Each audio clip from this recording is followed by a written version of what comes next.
Samsung is going crazy with the updates of the Galaxy S23 lineup as we get the new update for the S23 Ultra and all the issues with the S23 Ultra are fixed. So I would suggest you to update your device.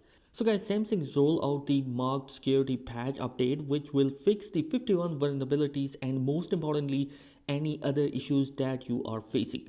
Most people are facing connectivity issues where some people are facing the issues with the S23 Ultra Wi-Fi connectivity. Basically, if they are running the Wi-Fi 6 modem, they have an issue. And even Samsung customer care acknowledged this issue. This new update rolled out to the European countries including Germany, Netherlands, France and Italy, and we will be out for more countries in the coming days. This update size around 350 megabytes for now, and it's not clear yet that whether this update will fix the connectivity issue or the S Pen issue. But as a safe guess, it will fix the issue because Samsung already acknowledged the issue.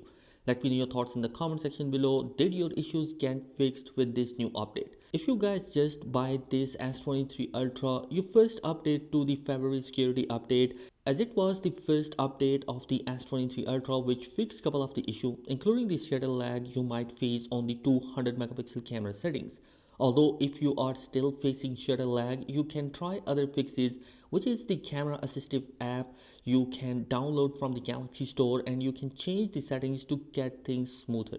If you guys want to check the update, just go to your settings and software update. This new update will improve performance and bringing stability. Galaxy S23 Ultra brings great numbers and battery life, and some of you guys are facing issue with the battery life of the S23 Ultra and some are even getting the less number than the S22 Ultra. So if you are facing such issues, then the first update to your February security update and then this new update will fix more bugs on. Performance on the S23 Ultra is just amazing. Even phone buff style video is running and it goes neck to neck against the iPhone 14 Pro Max. All thanks to Snapdragon 8 Gen 2 and thanks to Samsung for putting this processor rather going with the Exynos this year. So if you guys have any bad experience running the S23 Ultra, then I will suggest you should update your device. The big update will be the battery backup as also one added feature light mode to even extend battery life on the S23 Ultra. And you guys, let me know your thoughts in the comment section below. Did your S23 Ultra update fixes your issue or not? Thanks for watching. Be sure to subscribe. Peace.